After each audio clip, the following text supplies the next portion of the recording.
अमेरिकी राष्ट्रपति Donald Trump ने भारत पर टैरिफ को लेकर अपने फैसले का बचाव किया है।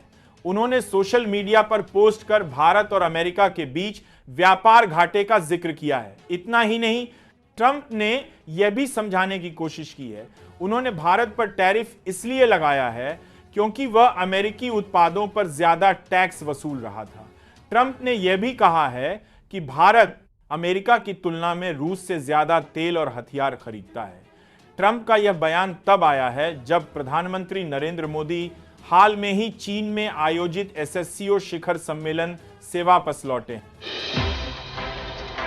भारत और रूस के बीच चीन के तियाजिन में द्विपक्षीय बैठक हुई। बैठक में पीएम मोदी और रूसी राष्ट्रपति ने एक दूसरे के साथ बैठक की। बैठक में दोनों नेताओं के साथ ही दोनों देशों के प्रतिनिधि भी मौजूद थे। बैठक में भारत और रूस के बीच संबंधों के साथ ही यूक्रेन में मौजूदा संघर्ष पर भी चर्चा हुई। बैठक के बाद पीएम मोदी ने रूस को भरोसेमंद साझेदार बताया।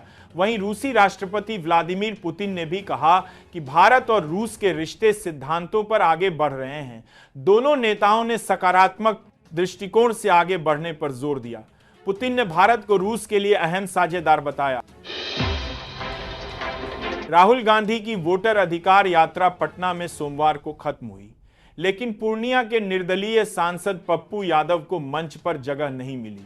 राहुल गांधी और तेजस्वी यादव जैसे बड़े नेता मंच पर थे।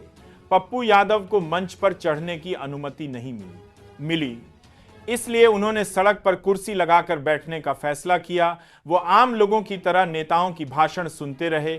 महागठबंधन के नेताओं ने केंद्र और राज्य सरकार पर खूब हमला बोला।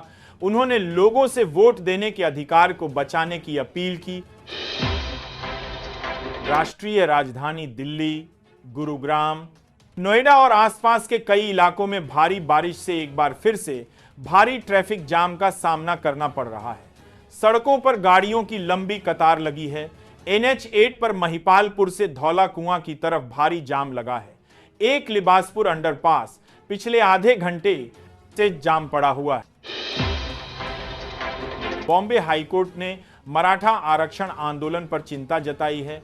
हाईकोर्ट ने सोमवार को कहा कि कार्यकर्ता मनोज जरांगे के नेतृत्व में मराठा आरक्षण आंदोलन के कारण पूरा शहर ठहर गया है और यह प्रदर्शन शांतिपूर्ण नहीं है और इसमें सभी शर्तों का उल्लंघन किया गया है। हाईकोर्ट ने मुंबई में सामान्य स्थिति बहाल करने का आग्रह किया और जरांगे और उनके समर्थकों को हालात सुधारने और मंगलवार दोपहर तक सभी सड़कें खाली करने का अवसर दिया। अफगानिस्तान में रविवार और सोमवार की दरमियानी रात में तेज भूकंप आया है। 12:47 पर आए इस भूकंप की रिक्टर पैमाने पर तीव्रता 6.3 मापी गई है। अफगानिस्तान के साथ साथ पाकिस्तान के कई हिस्सों में भी तेज झटके महसूस किए गए हैं। भूकंप से बड़े पैमाने पर जान माल का नुकसान हुआ है। भूकंप से 250 लोगों की मौत की हो गई है।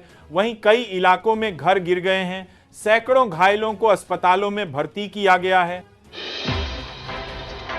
देश भर में बारिश ने भारी तबाही मचाई हुई है।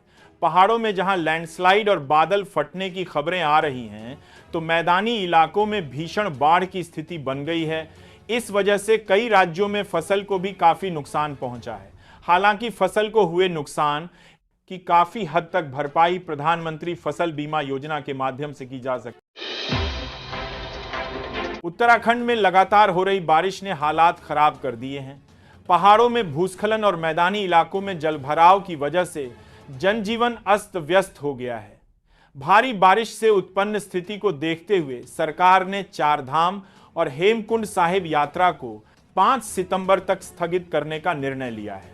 मौसम विभाग ने अगले कुछ दिनों तक राज्य भर में भारी बारिश की चेतावनी दी है। सुरक्षा को ध्यान में रखते हुए देहरादून समेत 10 जिलों में सोमवार को स्कूल बंद रखे गए। मौसम विभाग की ओर से प्रदेश में भारी बारिश का अलर्ट है। ऐसे में प्रशासन पूरी तरह से प्राकृतिक आपदा से निपटने पर जोर दे रहा है। त्योहारी सीजन में सरकार ने लोगों को भारी राहत दी है। ऑयल मार्केटिंग कंपनियों ने 19 किलो वाले LPG सिलेंडर की कीमत में लगातार 5वें महीने कटौती की है। दिल्ली में कमर्शियल सिलेंडर अब 1580 रुपए का रह गया है, जबकि पहले इसकी कीमत 1631.50 रुपये थी। इस तरह इसकी कीमत में 51.50 रुपये की कटौती की गई है। घटी हुई कीमत आज से लागू हो गई है। हालांकि घरों में इस्तेमाल होने वाले 14.2 किलो के एलपीजी सिलेंडर की कीमत में एक बार फिर कोई बदलाव नहीं किया गया है। दिल्ली में आम उपभोक्ताओं के लिए इसकी कीमत 853 रुपये बनी हुई है।